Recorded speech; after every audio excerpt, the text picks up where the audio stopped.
Welcome to the channel. Today, we're diving into one of the most fascinating and least understood countries in the world, Eritrea.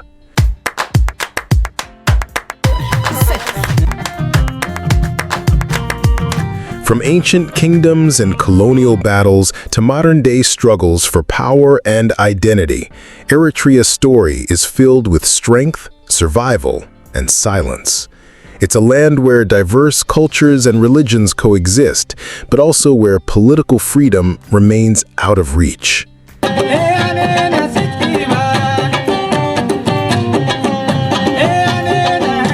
In this video, we'll explore Eritrea's full history, the empires that once ruled it, the ethnic groups and religions that shape its culture, and the government system that has remained unchanged for over 3 decades. We'll also break down its foreign relations, population, and answer the big question: is Eritrea a democracy or a dictatorship? Whether you're a student, a researcher, or just someone curious about the world, this video is for you. So stay tuned as we uncover the untold story of Eritrea.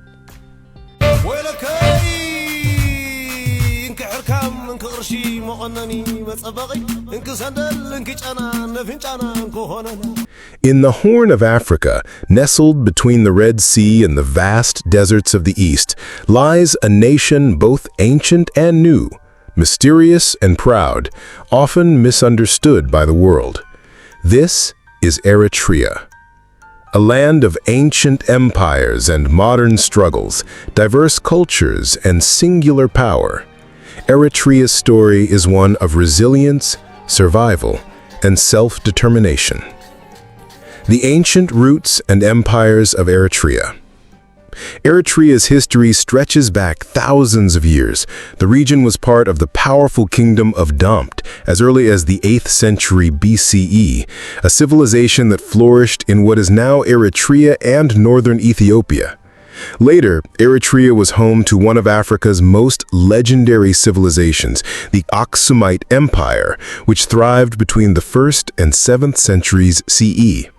Aksum was a major trade empire with ports along the Red Sea, and it was one of the first states in the world to officially adopt Christianity. As the centuries passed, Eritrea's coastal cities, especially Adulis, became vital trade hubs connecting Africa to the Middle East and Asia. Over time, the land fell under the influence of Islamic sultanates, Ottoman Turks, and Egyptian rulers, each leaving their mark on Eritrea's culture and politics. Colonial era to independence. In the late 19th century, during the infamous Scramble for Africa, Italy colonized Eritrea in 1890, making it the first Italian colony on the continent. Under Mussolini's fascist regime, Eritrea was heavily militarized and made part of Italian East Africa. After Italy's defeat in World War II, Britain took control of Eritrea from 1941 to 1952. In 1952, under a UN resolution, Eritrea was federated with Ethiopia, but by 1962, Ethiopia forcibly annexed Eritrea, sparking a brutal 30-year war for independence. In 1991, Eritrean rebels led by the Eritrean People's Liberation Front, or EPFL, successfully defeated Ethiopian forces. 2 years later, in 1993, after a UN-supervised referendum, Eritrea officially became an independent nation. Who has ruled Eritrea?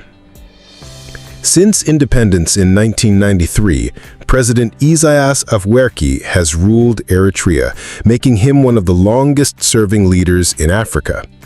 Eritrea does not have rotating leadership or national elections. The country operates under a single-party system dominated by the People's Front for Democracy and Justice, or PCDJ, formerly the EPFL.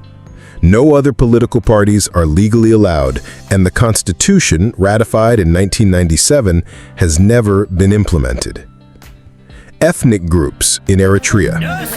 Eritrea is home to 9 officially recognized ethnic groups, each with its own language, traditions, and history. These include Tigrinya, the largest ethnic group, Tigray, Saho, Afar, Hidadeb, Bilen, Nara, Kunama, and Rashaida. The ethnic diversity of Eritrea is a source of cultural richness, though national unity has often been at the cost of cultural expression. Religion in Eritrea.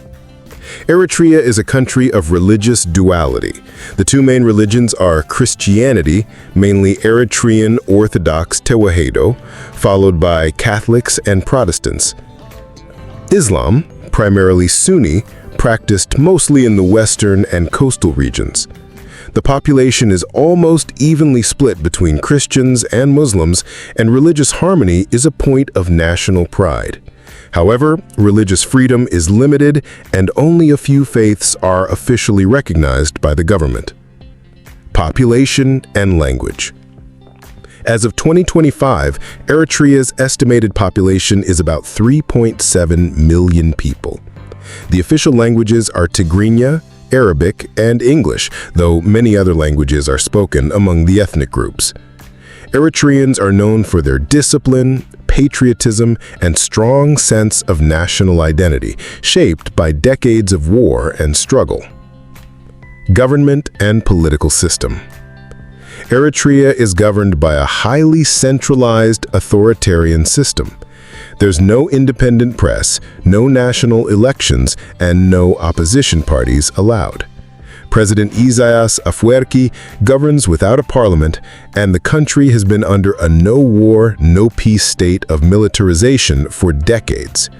Mandatory national service, often indefinite, has been a core policy, drawing international criticism for its violation of human rights. Foreign relations and border conflicts. Eritrea borders Sudan, Ethiopia, and Djibouti, and it has had tense relations with all three at various times. Eritrea fought a brutal war with Ethiopia, 1998 to 2000, over the town of Badme that claimed over 70,000 lives. Though peace was declared in 2018, border demarcations remain unresolved. Eritrea also had military skirmishes with Djibouti and strained ties with Sudan, though relations have improved recently. Internationally, Eritrea has been isolated for years, under UN sanctions released in 2018 due to its alleged involvement in regional conflicts. However, Eritrea maintains strong relations with China, Russia, United Arab Emirates, and Iran, and is a vocal critic of Western intervention in Africa. Is Eritrea a democracy? Despite its revolutionary origins, Eritrea is not considered a democracy by any global standard. There are no free elections, no freedom of speech, and no independent civil society. International organizations like Human Rights Watch and Reporters Without Borders often rank Eritrea as one of the most repressive regimes in the world, especially in its treatment of journalists, political prisoners, and dissidents. Eritrea remains one of the most enigmatic countries in Africa, rich in culture and resilience, yet ruled by silence and fear.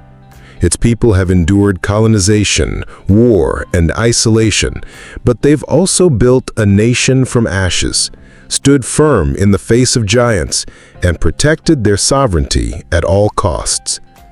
Will Eritrea open its doors to democracy, freedom, and reform, or will it continue down its solitary path? Only time will tell.